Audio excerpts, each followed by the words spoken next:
आगे भी पूछूंगी, आपने ही कहा कि इस देश की मिट्टी की सुगंध होनी चाहिए पॉलिसी में। आप कहना चाह रहे हैं कि कांग्रेस पार्टी की आइडियोलॉजी इंपोर्टेड है?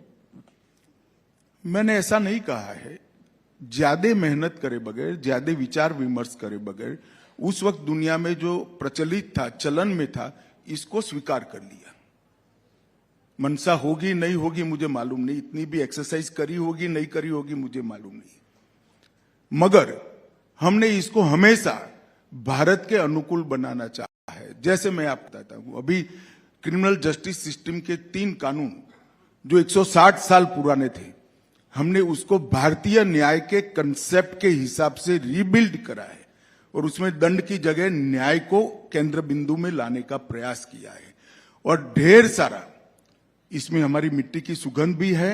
और मैं विश्वास से कह सकता हूं कि जब ये कानून पूर्णतया इंप्लीमेंट हो जाएंगे देश के हर कोने में, हमारी क्रिमिनल जस्टिस सिस्टम दुनिया की सबसे आधुनिक क्रिमिनल जस्टिस सिस्टम होगी। इसमें किसी को शंका रखने की जरूरत। और कोई भी केस भारत के किसी भी कोने में रजिस्टर हो, 3 साल के अंदर उसको अल्टीमेट न्याय मिल जाएगा। इस प्रकार की पूरी सुचारू रूप से व्यवस्था ये 3 कानूनों से होगी। लेकिन विपक्ष कहता है कि ये थोड़ा सा रिसाइकल्ड लॉ है जो आप लेकर आए।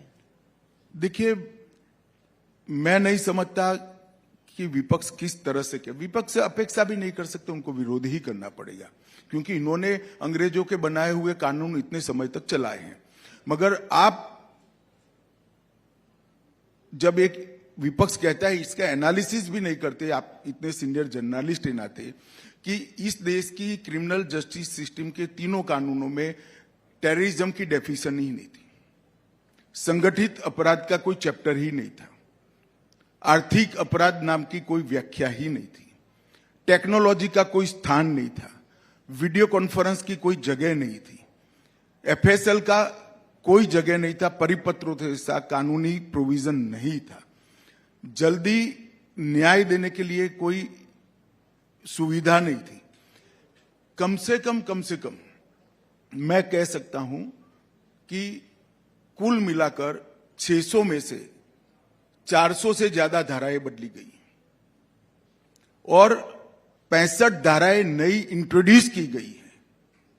अब इसमें भी इनको ये दिखता है तो मुझे लगता है कोई सीरियस टाइप का थॉट ही नहीं है, कोई स्टडी करने की टीम नहीं है, कुछ विरोध की मानसिकता से बैठे हुए एनजीओ जो कागज पकड़ाते हैं वो पढ़ जाते हैं, उनको भी शायद मालूम नहीं होगा कि आज हम क्या बोलकर आए हैं।